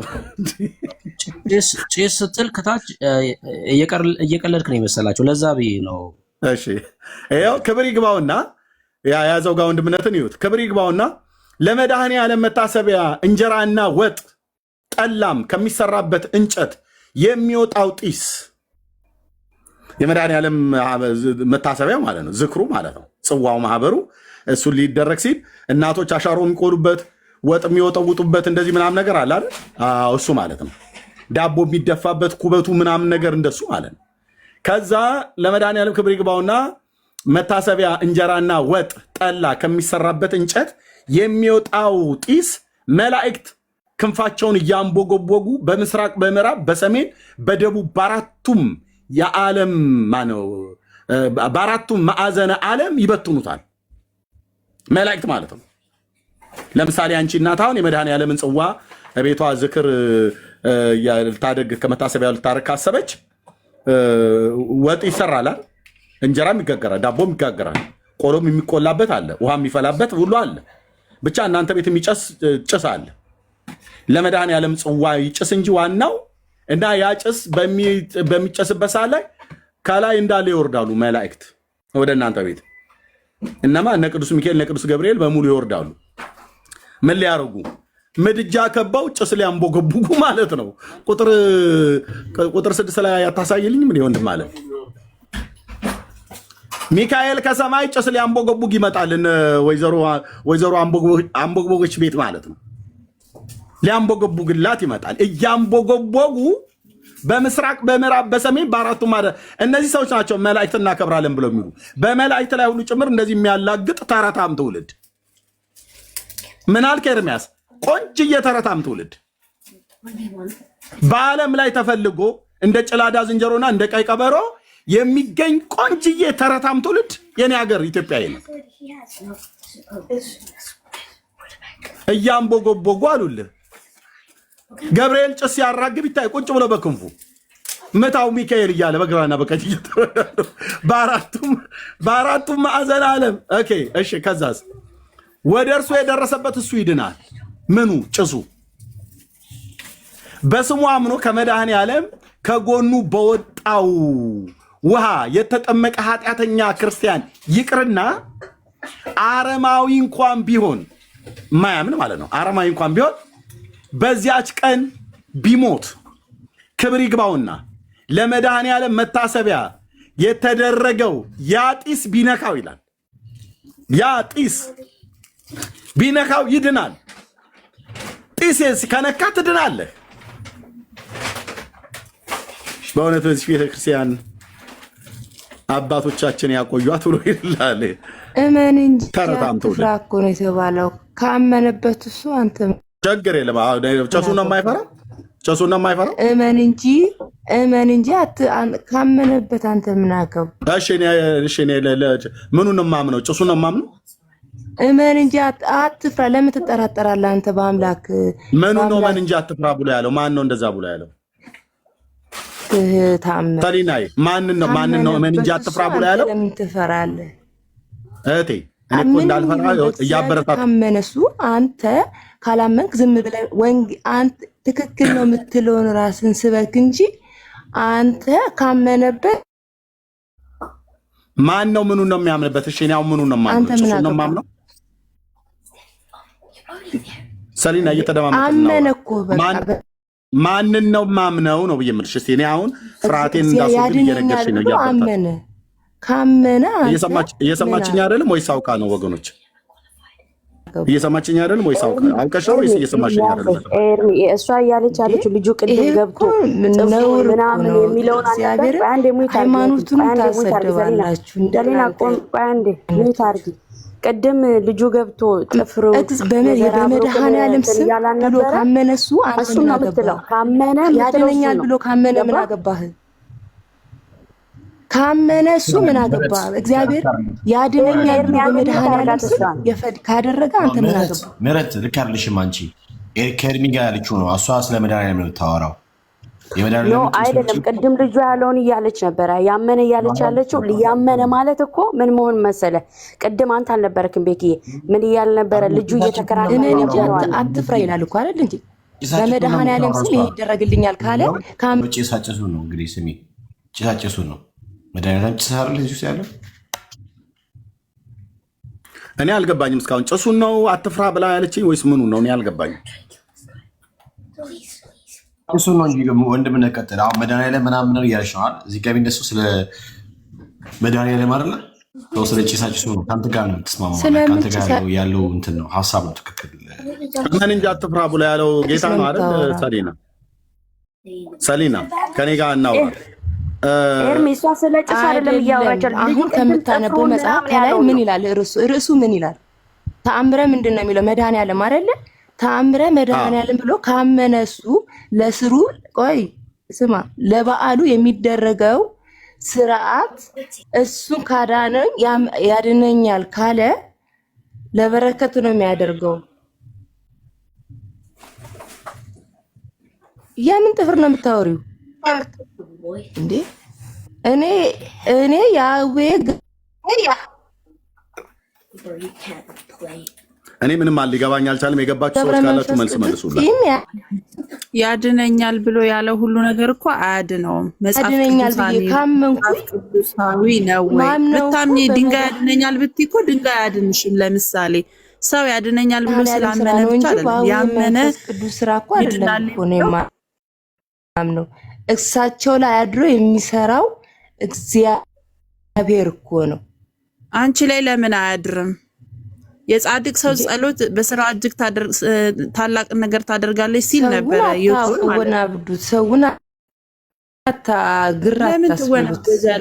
ክርስቶስ የሞተልሽ እኮ ለዓለም ሕዝብ የሞተው አምነን እንድንድንና እንድንጸድቅ ነው። እሱ እርግማን የሆነው የእኛን በደል ኃጢአት የተሸከመው እኛን ለማጽደቅ ነው። በደሙ ስናምን እንድናለን፣ እንጸድቃለን። እሱ ጻድቅ ነው፣ እኛ ደግሞ ጻድቃን እንባላለን። እኛ ራሳችን ቀጥታ ለምንድን ነው ማንጸልየው? ድንጋይ አይደለም ድንጋይ አይደለም ድንጋይ አይደለም። በጣም ቅድም አሁን አንቺ ድንጋይ ተመለሰች ያለችውና ኔትወርኳ ይመስለኛል ስለዘገየ ለአንቺ ድንጋይ ነው የሚታይሽ። ለአንቺ እስኪ ተመልሳት ይባላል እናወርዳትና ኔትወርኳ ዘግይቶ ስለሆነ አይ ከባይብል በጣም የራቀች ነች። አትሊስት ትንሽ ከሚያነብ ሰው ጋር መግባባት የሚቻል ይመስለኛል። ምናልባት ተመልሰሽ ነው እስኪ ኔትወርኳ ስለዘገየ አሁን እሷ የ15ኛው መቶ ክፍለ ዘመን ላይ ያለችው ገና ለዛ ለመግባባት ራሱ አስቸጋሪ ሆነ። ነይ ተመልሰሽ መቶ ክፍለ ላኪ ገስት ዘግይታ ስለሆነ የምትሰማው የኛን ድምጽ። እሺ ኤርሜ ተቀበለው ትሄዳል። አይ አውሩ ወንድምነት ልጆች አሉ እኔ ጋር።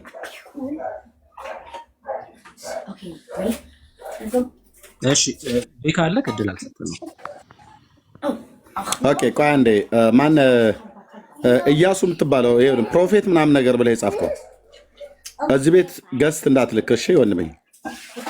እንዲህ አይነት ሰዎች አልቀበልም ብዬ ተናግሬያለሁ። ካልሰማ ብራዘር ይቅርታ። ፕሮፌት አፖስትል የምትባሉ ሰዎች ከእውነተኛ ቤተክርስቲያን በእውነተኛ ቤተክርስቲያን ኦርዴንድ ያልተደረገ ካልሆነ አልቀበልም። ገስት እንዳትልክ እሺ ወንድሜ። ያ እታች እዛው ታብ ኮፒ ሊንክ ሼር አድርግ። ኦኬ በእውነተኛ ቤተክርስቲያን በሙሉ ወንጌል በአማኑኤል ቤተክርስቲያን ኦርዴንድ እንደሚደረጉ አውቃለሁ።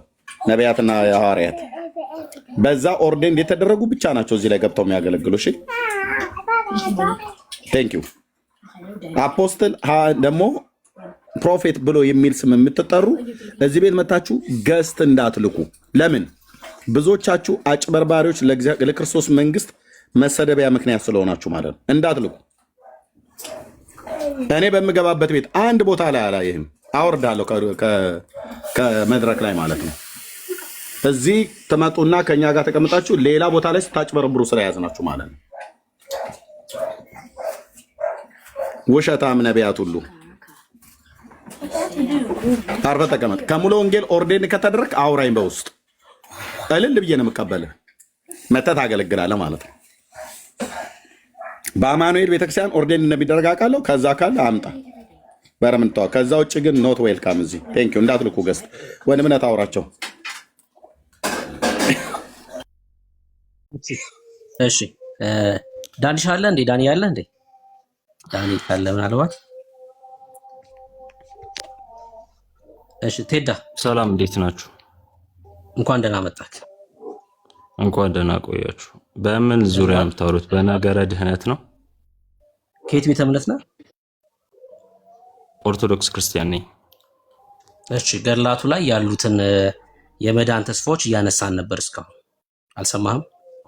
አይ ነው እነሱ ቀኖናዎች ናቸው። እኛም አንስማማው ከእናንተ ጋር በመጽሐፍ ቅዱስ በነገረ ድህነት አንስማማም። ለምሳሌ በእናንተ ሶላዎች በአምስቱ ሶላዎች አንስማማም።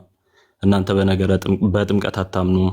በቅዱስ ቁርባን ያላችሁ እምነት ልክ አይደለም ብለን እናምናለን። መጀመሪያ እነሱን እናጥራ።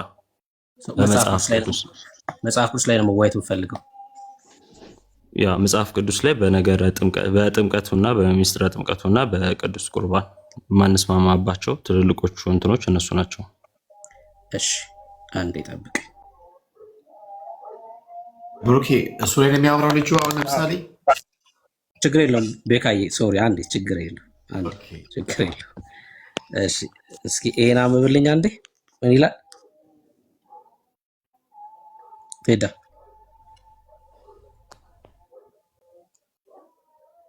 የይሁዳ መልእክት ቴዳ የይሁዳ መልእክት። እሺ ይሁዳ መልእክቱን የጻፈው ጌታን ከመሸጡ በፊት ነው ወይስ ከሸጠው በኋላ ነው?